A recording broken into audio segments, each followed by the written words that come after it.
دریائے نیل ہے کہاں پر اور اس کی ہسٹری کیا ہے؟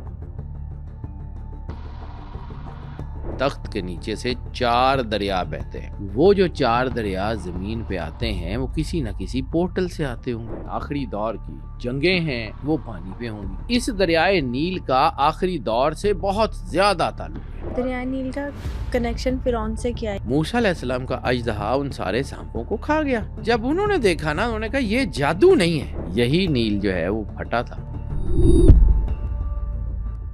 اس نیل نے انبیاء کے معجزے مشاہدہ کیے. تو پھر کبھی نیل خون بنتا ہے، کبھی اس میں سے مینڈک نکلتے ہیں.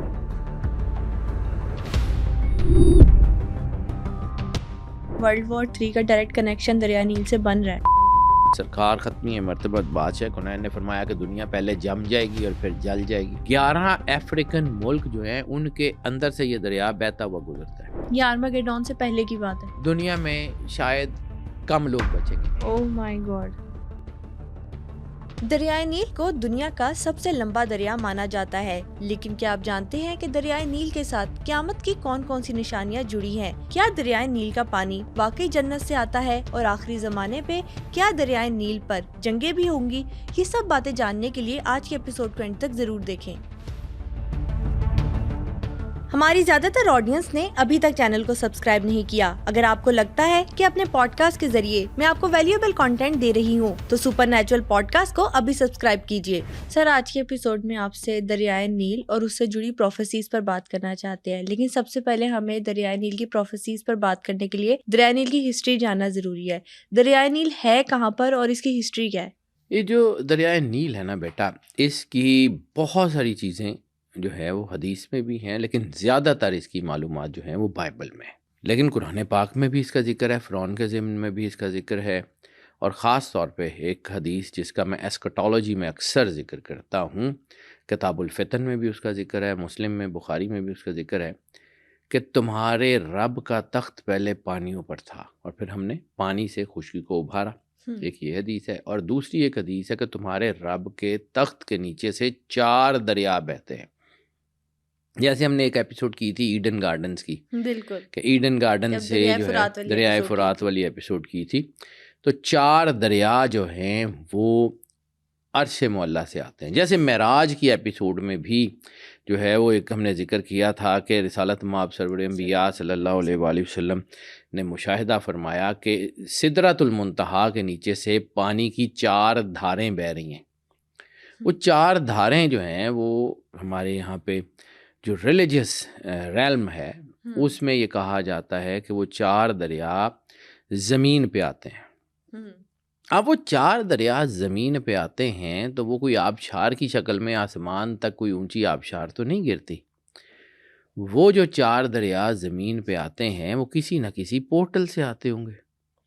تو اس کا مطلب ہے کہ ان دریاؤں، خاص طور پہ یہ جو 4 دریا ہیں جس میں دجلہ ہے، فرات ہے، نیل ہے، ایک اور ہے میرے ذہن میں نام نہیں ہے، بوڑھا ہو گیا ہوں چیزیں بھول جاتی ہیں. ان دریاؤں کے جو ہے وہ امپیکٹ، اس کا مطلب ہے کہ ان کے اندر اسپرچول ہے.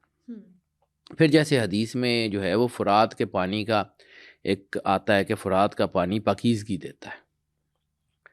تو یہ جو دریا ہیں، یہ جو خاص طور پہ نیل کا اب ہم ذکر کریں تو ان کا انبیاء سے تعلق ہے، ان کا انسانیت سے تعلق ہے، ان کا آسمانی کتابوں سے تعلق ہے، ان کا انسانی تاریخ سے تعلق ہے، ان کا جو ہے وہ پرانی ہسٹری کے ساتھ ساتھ عروج اور زوال کی داستانوں سے بہت تعلق ہے. صحیح. یعنی دریائے نیل جو ہے نا شاید دنیا کا سب سے لمبا دریا کہا جاتا ہے اس کو، کیونکہ یہ پورے افریقہ، ایسٹ افریقہ سے ہوتا ہوا پھر مصر میں داخل ہوتا ہے اور بہت سارے ملکوں میں سے گزرتا ہے. بہت سارے ملکوں میں خاص طور کے اوپر اس کا جو بنتا ہے کہ اس کا کہاں کہاں پانی ہے، تو اس میں سب سے زیادہ جو ہے وہ ایتھوپیا، سوڈان اور مصر، یہ 3 ملک تو خاص طور کے اوپر ہیں کہ جس میں ایک تنازع کی شکل ہے. مصر جو ہے وہ ایتھوپیا ہے اور سوڈان ہے، یہ تو 3 تو اس کے اندر ہیں. اور یہ دریا ویسے بھی اسٹریٹجک ویلیو کا حامل ہے. اب دوسرا یہ ہے کہ جہاں پہ ہم ایسکٹالوجی کی بات کرتے ہیں وہاں پہ یہ بھی لکھا ہوا ہے کہ جو جنگیں ہیں آخری دور کی وہ پانی پہ ہوں گی. بالکل. اور اس دریائے نیل کا آخری دور سے بہت زیادہ تعلق ہے. قرآن پاک میں اللہ کہتا ہے فرعون کو مخاطب کر کے کہ ہم تجھے آخری دور میں عبرت کا نشان بنائیں گے.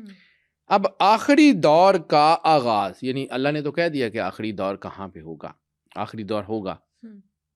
تو پھر اگر اللہ نے یہ کہا ہے کہ آخری دور میں عبرت کا نشان فرعون ہوگا، تو پھر اس کا مطلب ہے کہ ہم آخری دور کے جو ہے وہ تقریباً اینڈ کے قریب قریب بیٹھے ہوئے ہیں.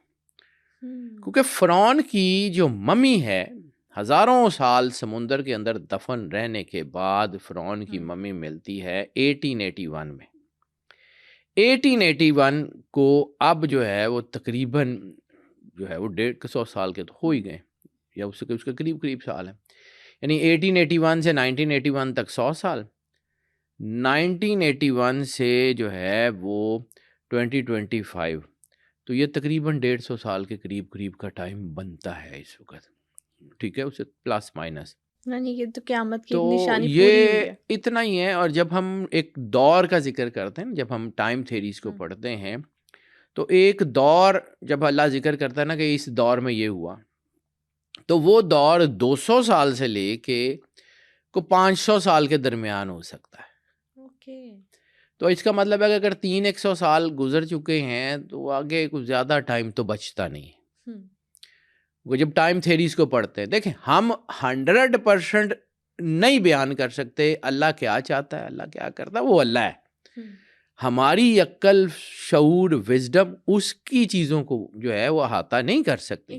لیکن ہم کوشش کر سکتے ہیں اپنے آپ کو اللہ کے نور سے سنکرونائز کر کے کچھ جاننے سمجھنے کی کوشش تو کر سکتے ہیں نا. تو جتنا اللہ نے وزڈم دیا، شعور دیا، اس کو دیانتداری سے لگائیں. اس کے بعد جو سمجھ آتی وہ بتا دیں. میری کوشش یہی ہوتی ہے. اب میں کوئی بہت بڑی کوئی فینٹیسی کریٹ نہیں کر رہا کہ نیل یہ ہو جائے گا، نیل وہ ہو جائے گا، نہیں. لیکن یہ نیل جو ہے اس کا فرعون سے بہت تعلق ہے. دریائے نیل کا کنیکشن فرعون سے کیا ہے، یہ آج پھر ڈیٹیل میں بتا دیں. جی بیٹا، فرعون جو ہے نا، وہ اکثر اس کی جو چیزیں ہیں قرآن میں بھی، بائبل میں بھی، اور بہت ساری جگہ پہ، یا سورہ زخرف میں خاص طور کے اوپر، سورہ زخرف میں فرعون نے جو جملے کہے ہیں جس کا مفہوم اللہ قرآن پاک میں بیان کرتا ہے، وہ کہتا ہے کہ کیا یہ مصر کی بادشاہی میری نہیں ہے؟ یہ اتنا بڑا دریا میرے پیروں کے نیچے سے بہتا ہے. غرور. جیسے اللہ شیطان کے بارے میں کہتا ہے ابا واستکبر وکان من الکافرین، کہ اس نے غرور کیا اور پھر وہ کافروں میں سے ہو گیا. غرور اللہ کو ناپسند ہے. فرعون نے جب یہ غرور کیا کہ میرا یہ دریا میرا ہے، میں، تو پھر وہی پانی جو مصر کو زندگی دیتا تھا، وہی پانی جس سے مصر کی ساری اکانومی چلتی تھی، وہی پانی کبھی خون بنتا، کبھی اس میں سے مینڈک نکلتے ہیں، کبھی اس میں جو ہے وہ عذاب آتے ہیں، وہی پانی اللہ نے عذاب بنا دیا. یعنی وہ چیز جو ان کی لائف لائن تھی. قرآن پاک میں فرعون اور نیل کا ذکر تو ضرور ہے، لیکن کوئی اتنا بہت کھل کے نہیں ہے اس میں. ہاں یہ ضرور ہے کہ سارے عذابوں کا ذکر ہے، قحط کا ذکر ہے، نیل کے بند ہونے کا ذکر ہے. اور یہ بھی کہا جاتا ہے کہ فرعون کہتا تھا کہ اگر نیل نہ ہوتا تو مصر بھی نہ ہوتا. یعنی مصر کی جتنی تہذیب ہے وہ ساری کی ساری انبیاء کی تاریخ میں. اب یہ صرف ایک پانی کی دھار نہیں ہے نیل، یہ عروج اور زوال کی داستان کا گواہ ہے. نیل کے پانی کے ساتھ وقت بہتا ہے، نیل کے پانی کے ساتھ چیزیں بہتی ہیں. اب آخری دور میں نیل کے خشک ہونے کا ذکر بھی ہے. ٹھیک ہے، یہ کوئی محض موسمیاتی تبدیلی ہوگی یا کوئی اللہ کا پلان ہوگا؟ There are so many things. ہمیں اس کو جو ہے نا وہ چیزوں کو دیکھ کے آگے بڑھنا پڑے گا. نبوت ارد گرد رہی، موسیٰ علیہ السلام سے لے کے حضرت یوشع، بہت سارے لوگ نیل کے ارد گرد یا دجلہ یا فرات کے ارد گرد. یہ 4 دریا جو ہے نا یہ نبوت کے گواہ ہیں. سبحان اللہ. ٹھیک ہے، آدم علیہ السلام سے لے کے یہ 4 دریا جو اللہ کے تخت کے نیچے سے بہتے ہیں، یہ اس کے گواہ ہیں. انہوں نے بہت کچھ دیکھا. فرعونیت انہوں نے دیکھی، عذاب الہی انہوں نے دیکھا، انسانی غرور انہوں نے دیکھا، انسانی زوال انہوں نے دیکھا، تہذیبیں انہوں نے بنتی اور بگڑتی ہوئی دیکھی. یہ دریا ہزاروں سال سے ہیں. اب یہ چونکہ دریائے نیل دنیا کے طویل ترین دریاؤں میں سے ایک ہے. اب میں نے کہا کہ یہ ایسٹرن افریقہ کے بہت سارے ملکوں سے گزرتا ہوا مصر میں آتا ہے، اور یہ مصر کی اکانومی کی بیک بون بھی ہے. ٹھیک ہے، معیشت اور آبادی کی بنیاد ہے یہ مصر کے اندر. قدیم فرعونی تہذیب کا مرکز بھی ہے. جتنے بھی طبس ہو، یہ سارے جتنے بھی شہر ہوں، وہ نیل کے کنارے کنارے آباد ہیں. ٹھیک ہے، اور فرعون کے ایک اور جملہ آتا ہے کہ اگر نیل نہ ہوتا تو مصر بھی نہ ہوتا. اور یہ بھی جملہ آتا ہے کہ مصر جو ہے یہ نیل کا تحفہ ہے. صحیح. جو مصر کی جو ہے وہ سویلائزیشن ہے، یہ جو اتنی بڑی عمارتیں ہیں، یہ دریائے نیل نے دیا ہے. ان کی کتابوں میں یہ لکھا ہوا. اب آ جاتے ہیں کہ چونکہ فرعون اس دریا کو اپنی طاقت کا منبع سمجھتا تھا، اس نے بہت ساری چیزیں، جب موسیٰ علیہ السلام گئے فرعون کے دربار میں اور جادوگروں نے وہ رسیاں بنائیں سانپ، تو ان کا عصا جو ہے وہ ان رسیوں کو کھا گیا. اب ایک چیز سمجھیے جو ان جادوگروں کو سمجھ آ گئی اور جو عام لوگوں کو سمجھ نہیں آتی. جادو کا توڑ کریں نا تو جو چیزیں جادو میں استعمال ہوئی ہوتی ہیں وہ باقی رہتی ہیں. یعنی جو ہے وہ رسیاں پھینک کے انہوں نے سانپ بنائے، تو اگر جادو کا توڑ ہوتا تو رسیاں یعنی سانپ واپس رسیاں بن جاتے، رسیاں باقی رہتی. رسیاں باقی نہیں رہی تھی اس ٹائم. موسیٰ علیہ السلام کا اژدہا ان سارے سانپوں کو کھا گیا. جب انہوں نے دیکھا نا، انہوں نے کہا یہ جادو نہیں ہے، دس از ڈیوائن. پھر قرآن کیا کہتا ہے کہ وہ سارے جادوگر سجدے میں گر گئے کہ ہم ایمان لاتے ہیں موسیٰ اور ہارون کے رب پہ. تو فرعون نے کہا کہ تم کیسے جو ہے وہ موسیٰ پہ ایمان لا سکتے ہو میری اجازت کے بغیر؟ موسیٰ کے رب پہ تم کیسے ایمان لا سکتے ہو؟ میں یہاں کا خدا ہوں، میری اجازت کے بغیر. پھر ان جادوگروں کو سزا دی، لیکن وہ جادو چکے اہل ایمان تھے جادوگر. موسیٰ علیہ السلام نے ان کو جو ہے وہ پناہ بھی دی، اور پھر سارے واقعات ہیں، ابھی اتنا ٹائم نہیں ہے. تو جب فرعون کا غرور آسمان پہ تھا تو یہی نیل تھا نا جس نے اسے تباہ کیا. بالکل. فرعون کے زوال کی داستان بھی تو اسی نیل کی لہروں پہ لکھی ہوئی ہے. یہی نیل جو ہے وہ پھٹا تھا. اس نیل نے انبیاء کے معجزے مشاہدہ کیے. موسیٰ علیہ السلام کے عصا سے اس کا جو ہے وہ پانی 2 حصوں میں تقسیم ہونا، درمیان میں سے بنی اسرائیل کا نکل جانا اور فرعون کا غرق ہونا، یہ بھی تو اسی نیل میں تھا. موسیٰ علیہ السلام کو اللہ نے جب جو ہے نا بھیجا اور فرعون نے تکذیب کی، تو پھر یہی نیل، یعنی سب سے پہلے نیل کا کیا ہوتا ہے کہ نیل خون بن جاتا ہے، خون بن جاتا ہے. ایک اور حدیث ہے جس میں سرکار ختمی مرتبت بادشاہ کنین نے فرمایا کہ آخری دور میں پانی ہوگا لیکن پیاس نہیں بجھے گی. تو اس کا مطلب ہے یا تو وہ پانی کنٹامینیٹڈ ہوگا یا وہ پانی ایسا ہوگا کہ جو پینے کے قابل نہیں ہوگا، گدلا ہوگا یا کوئی ایسی چیز ہوگی جس سے وہ پینے کے قابل نہیں رہے گا. اللہ نے فرعون کے دور میں یہ کر کے دکھایا ہوا. اللہ آدھے ادھورے کام نہیں کرتا. پھر ایک اور جگہ آتا ہے کہ جب لوگ حد سے تجاوز کرتے ہیں تو اللہ ان کے ہاتھوں کا کیا ان کے اوپر واپس مسلط کر لیتا ہے. پھر ایک اور آیت کا مطلب یہ بنتا ہے کہ اللہ نے ان کے ہاتھوں کا کیا ان کی طرف پلٹا دیا تاکہ وہ ان کو ان کے کیے کا کچھ مزہ چکھا سکے. کرتا انسان ہے، لیکن یہ بھی سمجھیں ایک بڑی مہربانی ہوتی ہے کہ اللہ دنیا میں دے دیتا ہے. آخرت کا عذاب دنیا کے عذاب سے بہت بڑا. اگر دنیا میں آپ کو کوئی مل جاتی ہے نا، تو ہو سکتا ہے کہ دنیا میں آپ کی مشکلات جو ہیں وہ آپ کی آخرت کے عذاب میں کچھ تخفیف کا باعث بن جائیں.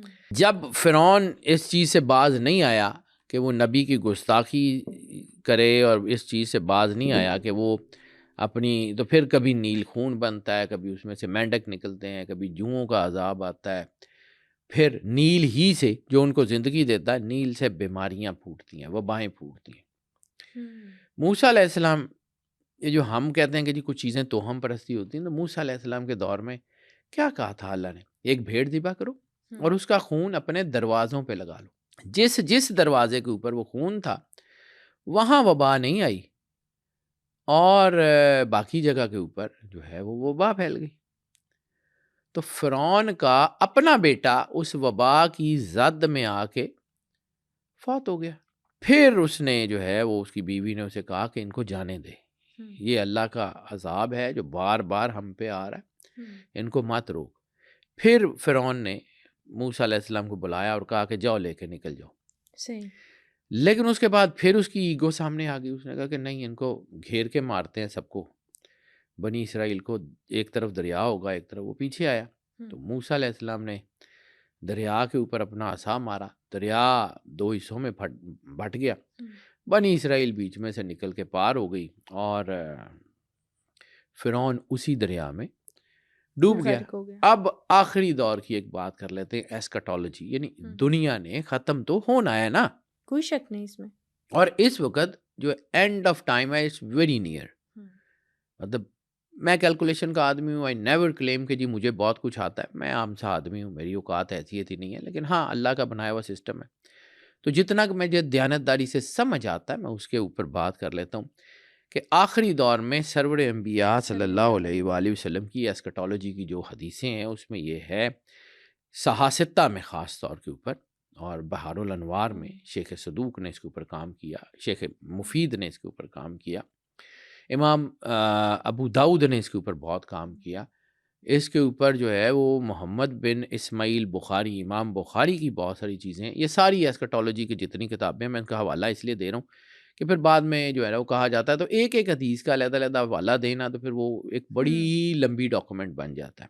خیر، اس کی جو جسٹ یہ ہے کہ آنے والے دور میں پانی کی قلت ہوگی، دریا سکڑ جائیں گے اور جنگیں پانیوں پر ہوں گی، ٹھیک ہے، اور جتنے محدثین ہیں جن کا میں نے نام لیا اور جتنے اور بہت سارے لوگ ہیں وہ فرماتے ہیں کہ جو فرات اور نیل ہیں یہ دراصل صرف نشانیاں ہیں، پوری دنیا میں جو واٹر اسٹریٹجی ہے وہ بکھر جائے گی۔ آج بھی جتنی جنگیں ہیں، جو ہمارا جو پانی کا جو ہے اس نے ڈیم بنا لیے، اس نے ڈیم بنا لیے، اس نے ڈیم بنا لیے، تو آج مصر جو ہے وہ اس وقت ایک بڑی مصیبت میں ہے کیونکہ ایتھوپیا نے دریائے نیل کے اوپر ایسے بڑے ڈیم بنا لیے ہیں کہ جو اس کے بڑے حصے کو افریقہ میں روک رہے ہیں۔ یعنی یہ ورلڈ وار 3 کا ڈائریکٹ کنیکشن دریائے نیل سے بن رہا ہے۔ بالکل بنے گا، یہ بنے گا۔ اور ویل عرب والی حدیث جو ہے اس میں افریقہ اور عرب کے جو کلیشز کا ذکر ہے کہ عرب خطہ عرب تباہ ہوگا، اس میں یمن کا بھی ذکر ہے جو ایک طرف سے افریقہ سے کنیکٹڈ ہے اور ایک طرف سے خطہ عرب سے کنیکٹڈ ہے، اس میں جو ہے یہ سوڈان والا علاقہ بھی ہے، اس میں ایتھوپیا، حبشہ جو ہے وہ ہمیشہ سے وہ علاقہ رہا ہے جس سے سرکار ختمی مرتبت بادشاہ کنین کو ہمیشہ ٹھنڈی ہوا آئی۔ حبشہ میں نجاشی ہے، حبشہ سے جناب ام ایمن ہے، برکہ بنت سالبہ، بہت بڑی صحابی ہیں، مطلب ہم لوگوں کے پاس تو ان کا صرف نام ہے اور کچھ نہیں ہے، کبھی وقت ملا تو ان کے اوپر ضرور بات کروں گا۔ ضرور انشاءاللہ۔ بی بی برکہ بنت سالبہ ام ایمن، ان کا تعلق حبشہ سے ہے، جناب بلال کا تعلق حبشہ سے ہے، جناب مقداد کا تعلق حبشہ سے ہے، جناب کمبر کا تعلق حبشہ سے ہے، بی بی فضہ کا تعلق حبشہ سے ہے۔ حبشہ سے تو ہمیشہ رسول اللہ صلی اللہ علیہ وآلہ وسلم بادشاہ کونین کو ہمیشہ سے ٹھنڈی ہوا آئی۔ خیر، ٹو کٹ شارٹ، یہ جو حبشہ کا علاقہ ہے نا، یہاں جنگ ہو رہی ہے۔ حبشہ بیسیکلی ایتھوپیا ہے۔ بک آف اینوک کے ضمن میں بھی ہم نے کہا تھا ایتھوپین بائبل بیسیکلی حبشہ، تو اس علاقے کا جو ہے نا وہاں پہ نیل کا بحران بہت شدید ہوگا، وہاں پہ جنگ ہوگی۔ ایتھوپیا جو ہے وہ جو ہے آج بھی وہاں پہ قحط اور چیزیں ہیں، تو اب وہاں ڈیم شیم بن رہے ہیں یا کچھ چیزیں ہو رہی ہیں، تو تھوڑا سا انفراسٹرکچر بہتر ہوگا تو پھر قوموں کے ساتھ لڑائی شروع ہوگی۔ یہ سکون کا ٹائم نہیں ہے۔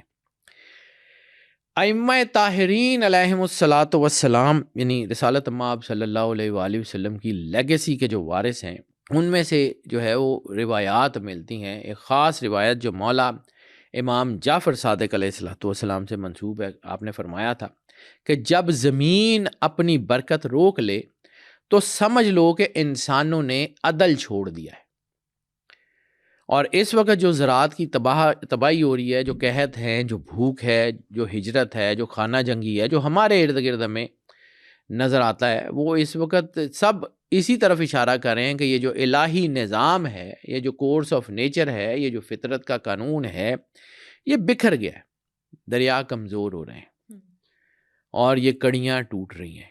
آسمانی کتابوں میں دریائے نیل سے جڑی قیامت کی کون کون سی نشانیاں ملتی ہیں ہمیں؟ میں بائبل کی بھی بتاتا ہوں. سب سے پہلے جو صوفیاء جو ہیں ان کے فرمان، حدیث کا تو میں نے ذکر کر دیا، کیونکہ حدیث کے بعد اگر میں وہ چھوڑ دوں نا تو پھر آگے بہت سارے صوفیاء جن میں محی الدین ابن عربی، ہم لوگوں کی مجبوری ہے کہ ہم محی الدین ابن عربی تک پہنچ ہی نہیں سک رہے. محی الدین ابن عربی نے اس دور میں 300 سے زیادہ کتابیں لکھی ہیں، جن میں سے ہمیں 2 یا 3 اویلیبل ہیں. واو. اور ان کی ان کتابوں میں بہت کچھ ہے. محی الدین ابن عربی جیسا جو ہے وہ کوئی سینٹ تو وہ تھے ہی تھے، لیکن ان کے جیسا کوئی ریسرچر بھی کائنات میں شاید ہی کوئی اور آیا ہوگا. مجھے کو تھوڑا سا موقع ملا کائرو کی لائبریریز میں بھی محی الدین ابن عربی کو پڑھنے کا. بیروت کی بہت ساری بکس جو ہیں وہ عراق اور ایران میں مل جاتی ہیں، تو وہ مجھے کچھ پڑھنے کا اتفاق ہوا. تو میں نے جب محی الدین ابن عربی کو پڑھا تو مجھے سمجھ آئی کہ یار یہ تو کوئی ادر ڈائمینشن کا آدمی ہے. یعنی ان کی کتابوں میں ایسکٹولوجی اور جو ہے نا یہ آپ سے کہتے ہیں جو انرجی کے پیٹرنز کو، ان کی ایک کتاب ہے مواقع النجوم، بہت کم اویلیبل ہے. اس کا ایک میں نے جو ہے نا ایک نسخہ میں نے دیکھا تھا پیر صاحب پگارو کی لائبریری میں سندھ میں، مواقع النجوم کا، وہ بہت ہی شاندار ہے. یا جی ایم سید کی لائبریری میں بھی اس کا ایک نسخہ پڑا ہوا تھا سن میں. تو وہ پڑھنے والی کتاب ہے. اس میں انہوں نے جو ذکر کیا ہوا ہے ان کا ایک جملہ، یہ جو میں نے کہا تھا نا کہ صوفیاء کے آخری زمانے میں لڑائی کی وجہ پانی ہوگا، دنیا میں پانی موجود ہوگا لیکن پیاس نہیں بجھائے گا. آج ہم نے اپنے دریاؤں کو گندگی کے ڈھیر بنا لیا. یعنی جتنے جو ہیں وہ گندے نالے ہیں سب کے سب دریاؤں میں پھینکے ہوئے ہم نے. بڑی بڑی سوسائٹیز کا سارا گندا پانی جو ہے وہ، بلکہ دنیا کے جو خوبصورت ترین دریا ہیں، یہ گلگت بلتستان میں بھی پچھلے دنوں ایک ویڈیو میں دیکھ رہا تھا، تو وہ شہر کا جو جتنا وہ ہے آتا آباد لیک میں وہ گندا پانی پھینک رہے تھے. تو ہمارے لیے سب سے زیادہ آسان یہ ہے نا کہ ہم دریاؤں میں ڈال دیں، تو وہ اللہ کے ریسورسز جو ہیں وہ اس طرف جا رہے ہیں. تو یہ ہم فطرت کے ساتھ کرتے ہیں تو فطرت پھر انتقام لیتی ہے. پھر ایک اور جملہ آتا ہے اس میں محی الدین ابن عربی کے ساتھ ساتھ جو ہے وہ اس میں ابو علی سینا کی کتاب میں ذکر ہے کہ دریا بہتے ہوں گے مگر زندگی نہیں دیں گے. ٹھیک ہے، اب اس کو جو ہے نا وہ دریا بہتے ہوں گے کا ایک مطلب یہ بھی ہو سکتا ہے کہ وہ دریا تو بہہ رہے ہوں گے لیکن ان کا پانی قید ہوگا ڈیموں میں، چند طاقتور ہاتھوں میں ہوگا. اس کا جو ہے گیٹ کھولنا بند کرنا چند ہاتھوں میں ہوگا. ٹھیک ہے، یہ کنٹرول کی بات ہے.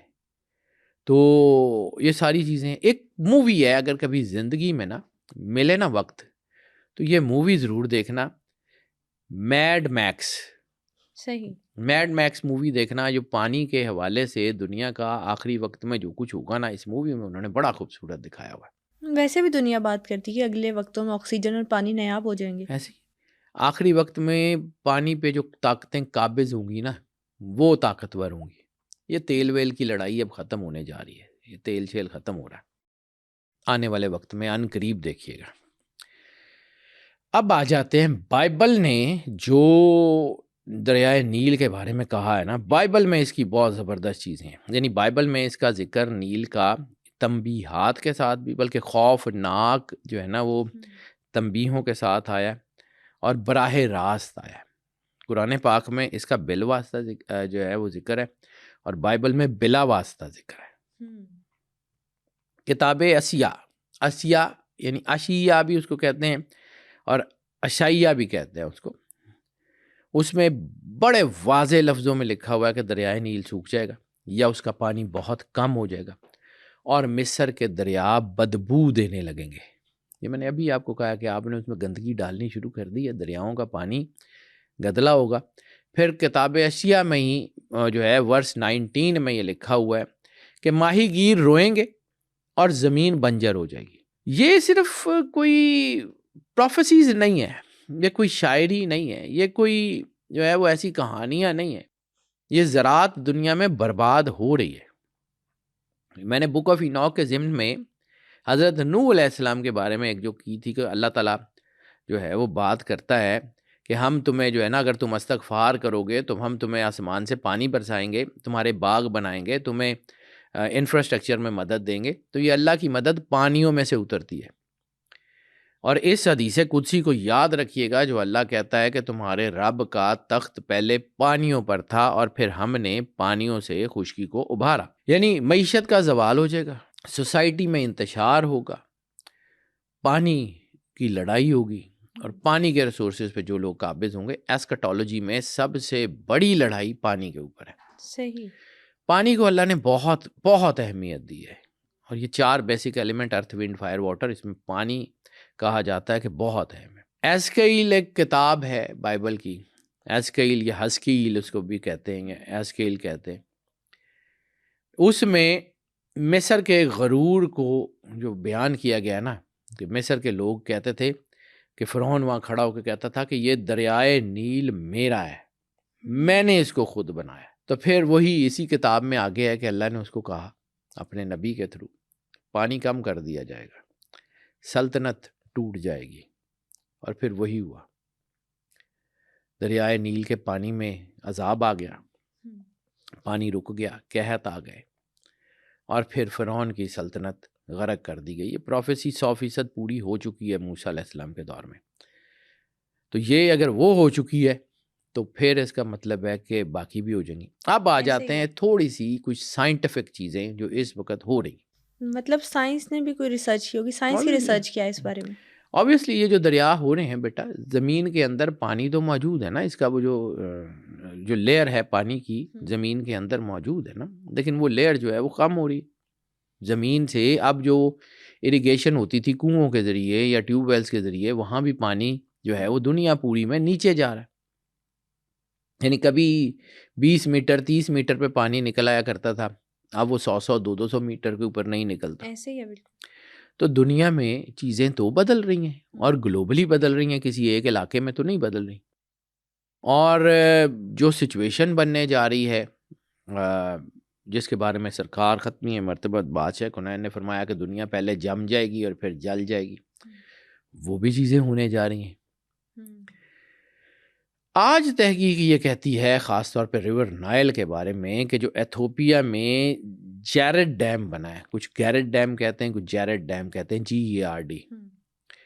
تو جیرڈ ڈیم جو ہے وہ اس کے وجہ سے نیل کا جو نیچرل فلو ہے نا وہ بالکل متاثر ہو گیا ہے، اور مصر کو اس وقت خطرات لاحق ہیں. صحیح.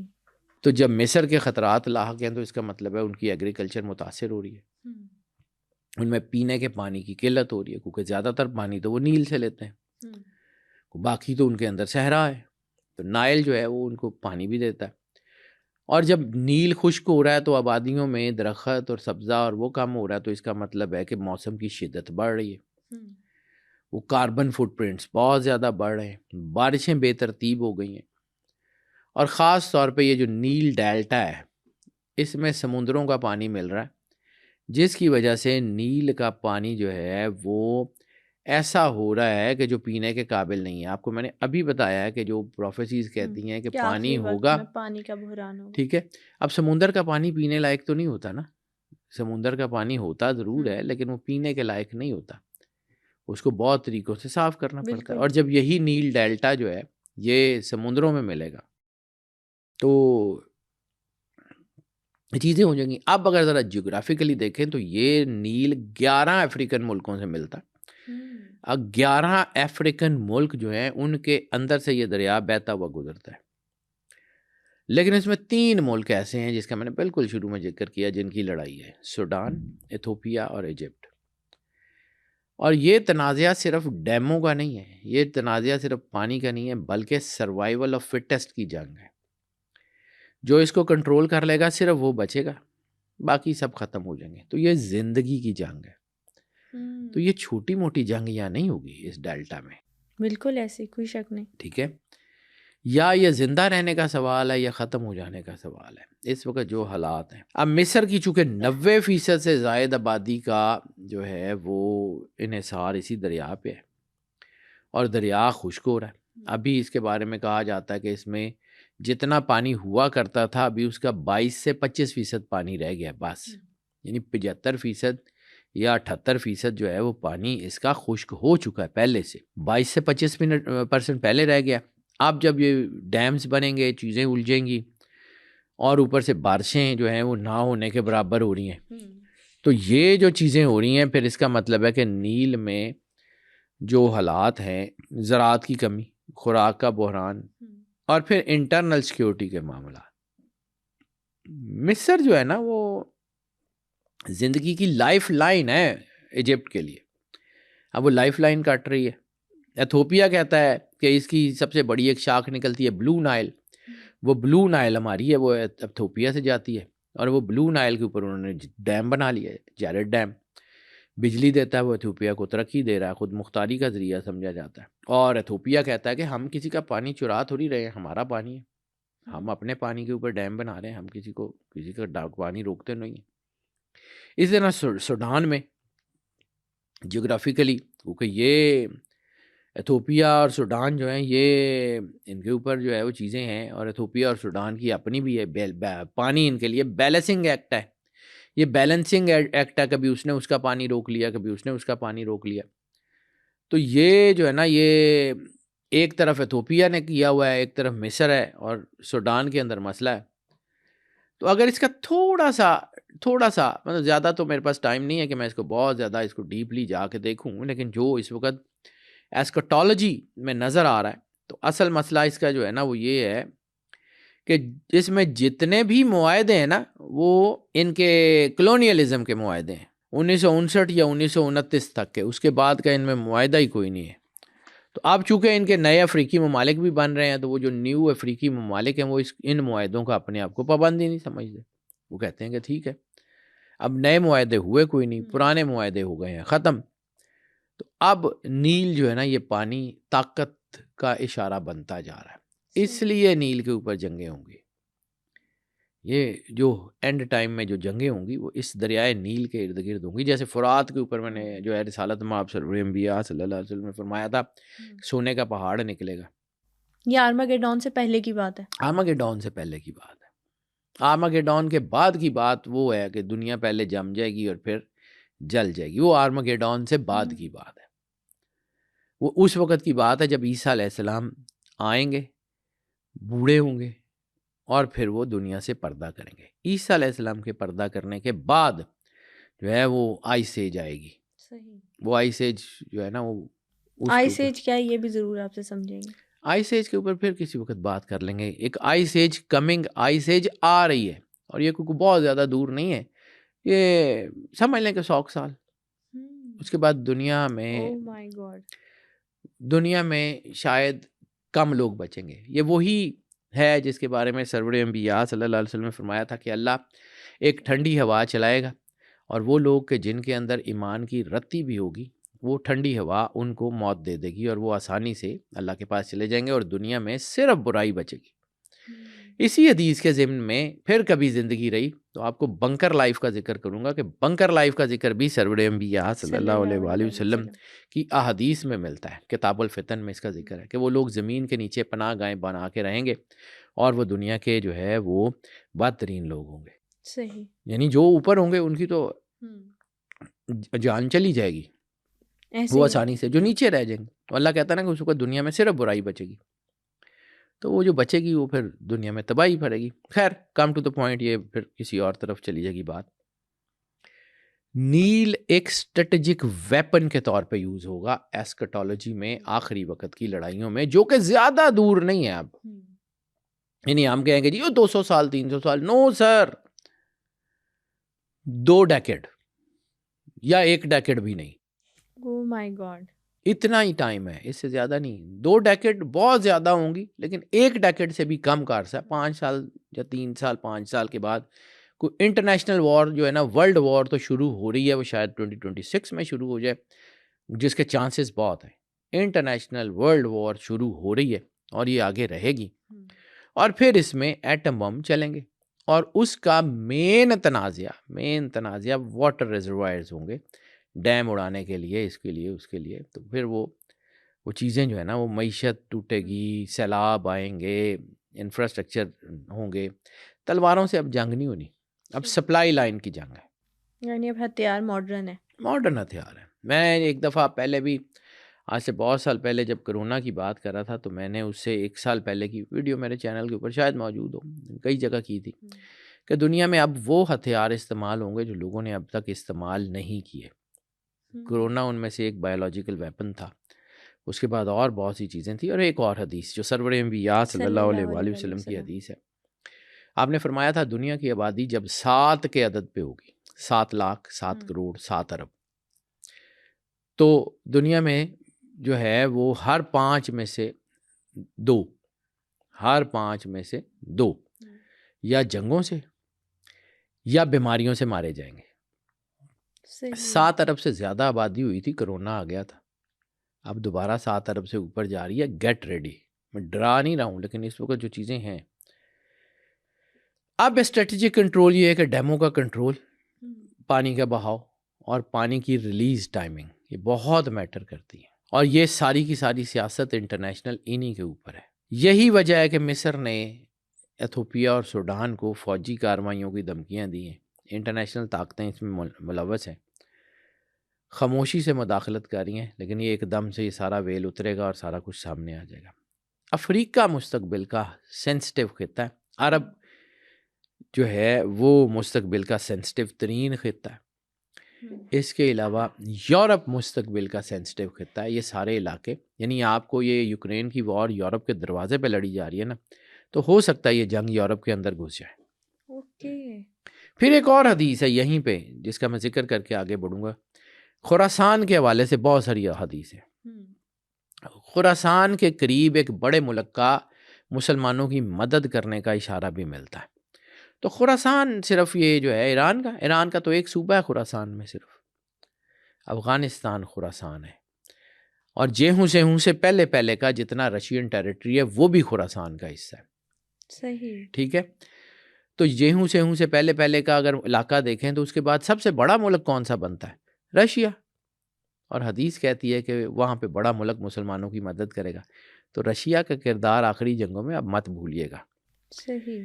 یہ دریا ہتھیار بنائیں گے اور بغیر گولی چلائے دنیا کی اکانومی پہ قبضہ ہوگا، اور مستقبل کی جو وارز ہیں وہ واٹر وارز ہیں، اور یہ حقیقی خطرہ. I'm not giving you the false جو ہے وہ فوٹیج، کوئی فالس فوٹیج نہیں دے رہا ہوں، بالکل مجھے نظر آ رہا ہے تیل والی جنگیں اب ختم ہو رہی ہیں کچھ اور عرصے کے بعد، یہ وہ جنگیں ختم. پانی بہت اہم ہے، یہ نظریہ نہیں. These are the policies. فوجی اسٹریٹجی ہو، UN ہو، یہ سارا. آبادی تیزی سے بڑھ رہی ہے، آبادی کو کھلانا کہاں سے ہے؟ ایگریکلچر ہوگی تو کھلائیں گے. ایگریکلچر بند ہو رہی ہے، بارشیں کم ہو رہی ہیں، کاربن پرنٹس اتنے زیادہ ہو گئے ہیں، اوزون لیئر خطرناک حد تک خراب ہو گئی ہے، UV لیئرز نیچے آ رہی ہیں، گلیشیئرز پگھل رہے ہیں، دریاؤں میں اور مسئلے ہو گئے ہیں. تو پھر افریقہ اور عرب کا جو تنازع ہے نا، جس کو آخری دور میں کہا گیا افریقہ اور عرب کا تنازع، اس میں سب سے اہم رول نائل، ریور نائل، دریائے نیل. اس کا کوئی آلٹرنیٹ ہے ہی نہیں، یہی ہے صرف، اور کچھ بھی نہیں ہے. اور ماہرین کہتے ہیں کہ اگر یہ تنازع ریور نائل کے اوپر بگڑتا ہے تو یہ انٹرنیشنل بحران کی طرف جائے گا، یہ انٹرنیشنل جنگ کی طرف جائے گا. اب ذرا ایسکیٹالوجی کو دیکھیں، یہ جتنی میں نے چیزیں بتائی ہیں اس کو اگر دیکھیں تو ایک تو نیل کا تعلق ہے فطرت الہیہ سے، دوسرا نیل کا تعلق ہے اس کا اسپرچول کانٹیکٹ ہے کہ یہ کوئی کسی پورٹل کے ذریعے دنیا میں آتا ہے، کیونکہ ان دریاؤں کا آغاز کہاں سے ہے سمجھ ہی نہیں آتا. انسان نے اس کو طاقت کا ذریعہ بنایا ہوا ہے، عدل کی جگہ کنٹرول آ گیا ہے. انسان جو ہے وہ اللہ کی قربت کی بجائے جو ہے وہ چیزیں کر رہا ہے، یعنی ابلیس کو ہے یورپ کی مشینوں کا سہارا. تو یہی وہ مرحلہ ہے نا جب قدرت کی نعمتیں عذاب بن جاتی ہیں، جیسے فرعون پہ بنی تھی. بالکل فرعون نے غرور کیا تھا، تو آج ہم بحیثیت قوم بہت سارے لوگ ایسے ہیں جو غرور کر رہے ہیں. تو اللہ کو غرور ناپسند ہے، undoubtedly. تو وہ صرف اتنا ہی ہے. ابا واستکبر، جب اس نے غرور کیا، کسی نے بھی غرور کیا، اللہ اس کا سارا نیچا کر دیتا ہے. آج پانی زندگی نہیں ہے، آج پانی ہتھیار ہے. آج پانی جو ہے وہ قوموں کا مستقبل ہے. آج پانی صرف ریسورس نہیں ہے، آج پانی جو ہے نا وہ اٹس اے گن. تو آسمانی پیشین گوئیاں ایک دوسرے سے جڑی ہوتی ہیں، اور بڑی سیدھی سی بات ہے کہ اگر یہ سوچئے گا ضرور اس کے اوپر کہ اگر نیل ایک بار اور پھر دوسری بار تیسری بار نیل کا پانی عذاب بن سکتا ہے، اب کیوں نہیں بنے گا؟ وہ تو نبیوں کا دور تھا، کوئی شک وہ نہیں تو اس وقت پاکیزہ ترین لوگ دنیا پہ موجود تھے. ہم ہیں وہ پاکیزہ لوگ، ہم ہیں وہ متقی پرہیزگار لوگ، ہم ہیں کوئی ایسے لوگ جو اللہ سے بہت ڈیپلی جڑے ہوئے ہوں. تو اللہ نے ان لوگوں کے چاہنے والوں پہ بھی جو ہے وہ فطرت کے دروازے کو نہیں بدلا، تو ہم پہ کیوں کرے گا؟ یہی وہ وقت ہے اپنے آپ کو اللہ کے قریب کرنے کا. میں بار بار جب یہ ایسکٹالوجی کی بات کرتا ہوں اس لیے نہیں کرتا ہوں کہ ڈرانا ہے، میں ایسکٹالوجی کی بات کرتا ہوں کہ this is the high time to get near to the God. اس وقت اگر آپ اللہ کے قریب نہیں ہو سکے، اس وقت اپنی اولاد کو اپنا عقیدہ ٹرانسفر کر کے نہیں گئے، تباہی ہو جائے گی. میں بار بار کہتا ہوں کہ اگلی جنریشن میں دین آدھا ہو جائے گا اور اس سے اگلی جنریشن میں ختم ہو جائے گا. یہ وہی وقت ہے، we are on the age. اس سے آگے کھائی ہے اور ہم اس میں گر جائیں گے. اب ایک شخص جو ہے وہ آپ کو کہہ رہا ہے کہ آگے کھائیے آگے کھائیے، تو آپ کہیں گے یہ کی پتہ، پھر ٹھیک ہے، پھر جب گر جائیں گے تو پھر دیکھ لیجئے گا پھر کیا ہوتا ہے. آج انسانیت بھی اسی غرور میں مبتلا ہے جو فرعون تھا.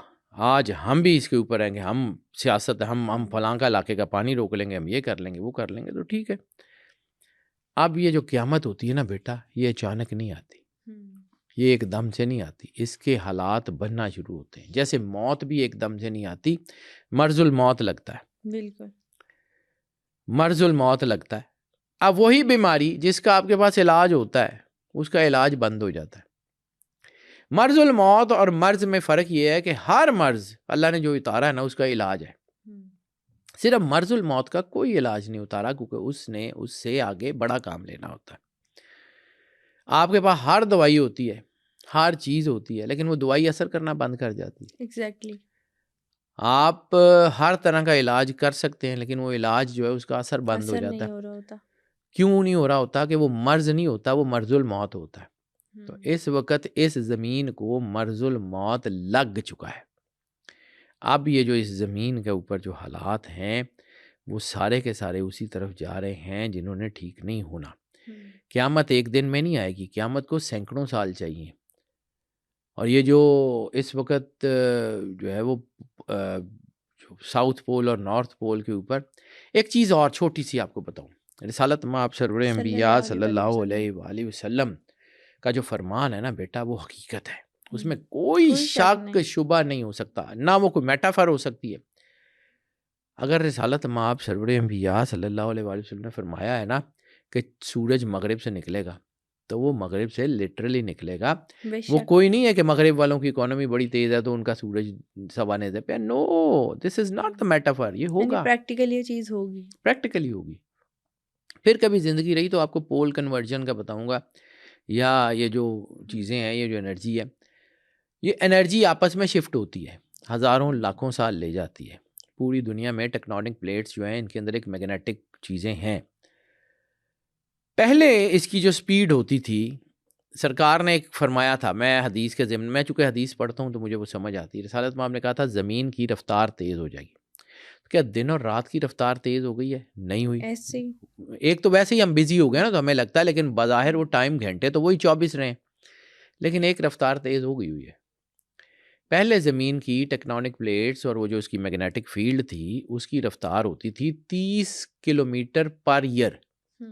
ٹھیک ہے، اس وقت وہی رفتار 48 to 59 کلومیٹر پر ایئر پہ آ گئی ہے. رفتار تیز ہو گئی ہے میگنیٹک فیلڈ کی. سرکار نے جو کہا ہے نا، سرکار ختمی ہے مرتبت بادشاہ کونین نے جو کہا ہے وہ حقیقت ہے، ہمیں نظر نہیں آتا. یعنی زمین کے گھومنے کی رفتار بھلے تیز ہوئی یا نہ ہوئی ہو، موسم بدلنے کی چیزیں نہ ہوئی ہوں، ہم پہلے مصروف ہو گئے تو ہمیں لگتا ہے، لیکن گھنٹے تو وہی 24 رہے. بالکل. اب ہم ان 24 گھنٹوں میں جو کام کر سکتے تھے، یعنی برکت اٹھا لی نا اللہ نے. یعنی پہلے ہمارے وقت میں برکت تھی، ہمارے کام میں برکت تھی، تو ہم جو ہے وہ تھوڑے وقت میں بڑے کام کر لیا کرتے تھے. اب زیادہ وقت میں بھی ہم سے تھوڑے تھوڑے کام بھی نہیں ہو رہے، برکت اٹھا لی گئی. ایک تو لٹرل معنی یہ ہو گیا.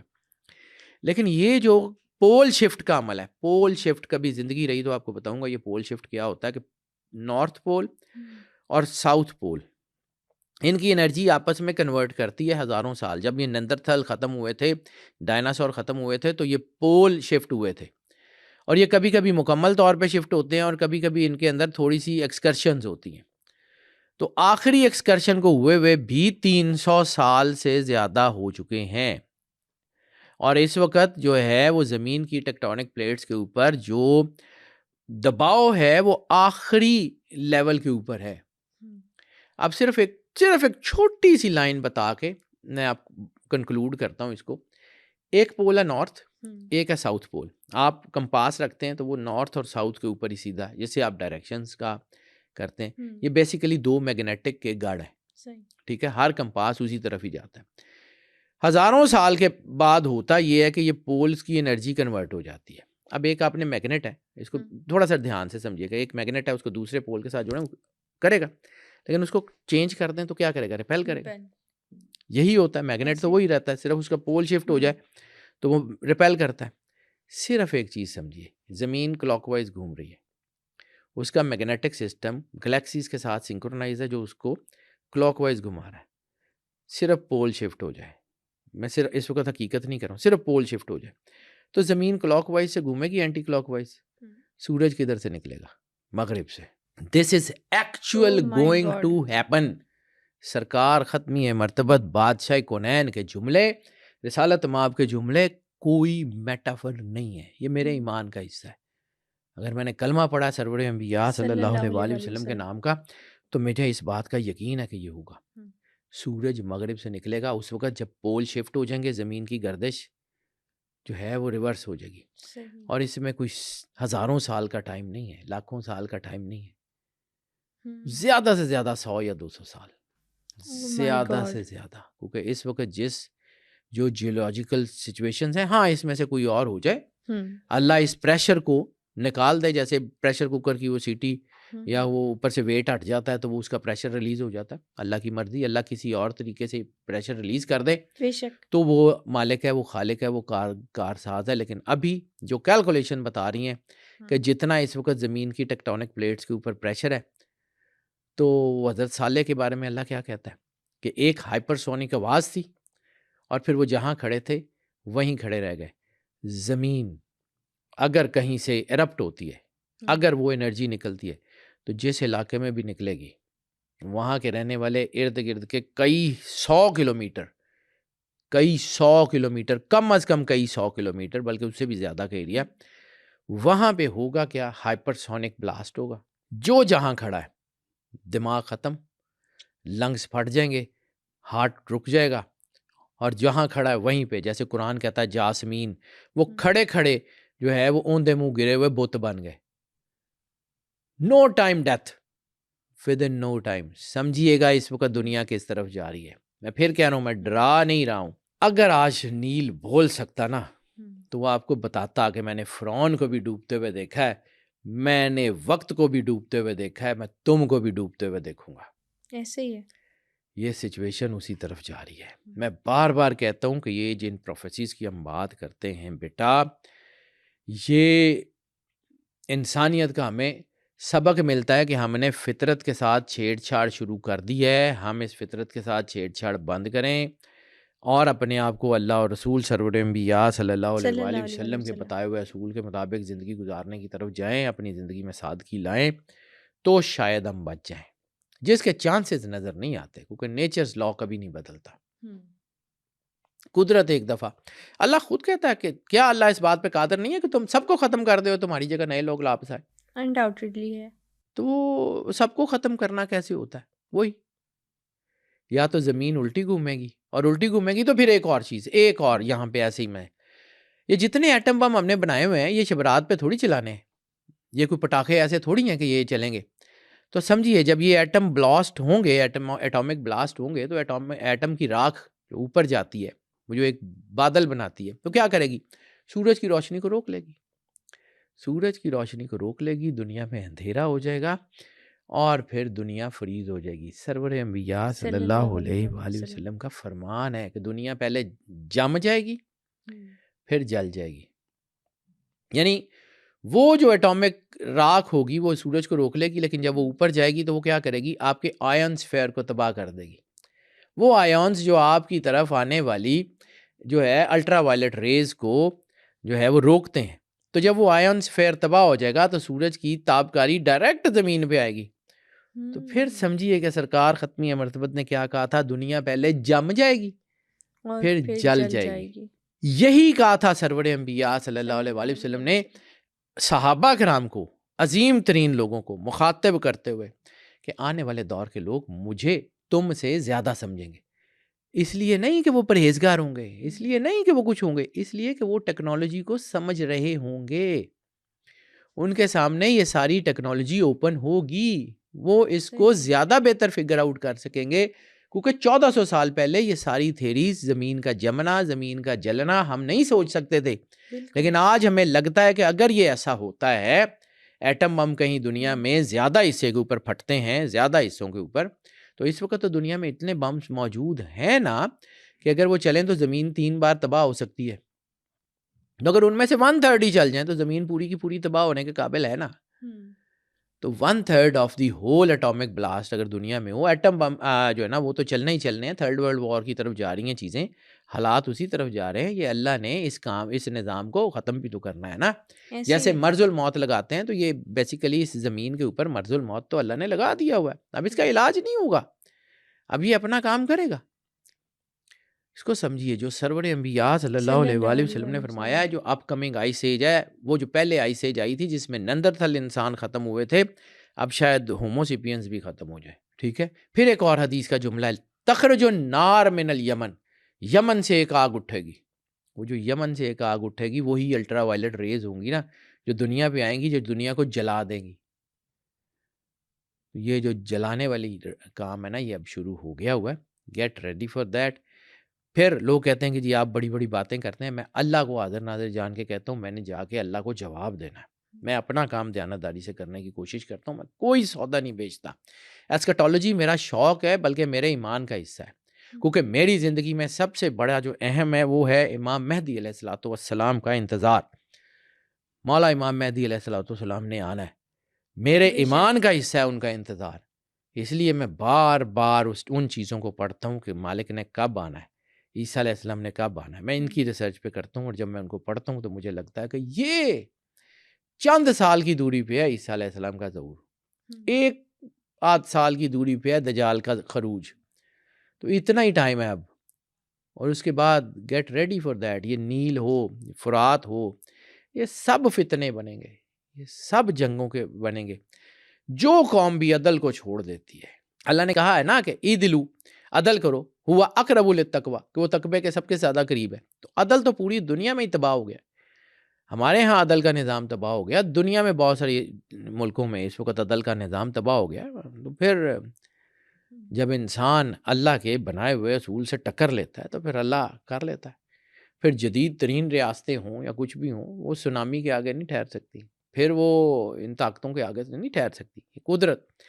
اور ایک چیز یاد رکھیے گا بیٹا, نیچرز لا کسی کا لحاظ نہیں کرتا, چاہے وہ کوئی مرضی ہو, وہ فرعون ہو, نمرود ہو, شداد ہو, وہ کسی بڑے ملک کا صدر ہو, کوئی بادشاہ ہو, کچھ بھی ہو. نیچرز لا کسی کا لحاظ نہیں کرتا, وہ تنکوں کی طرح اڑا کے رکھ دیتا ہے.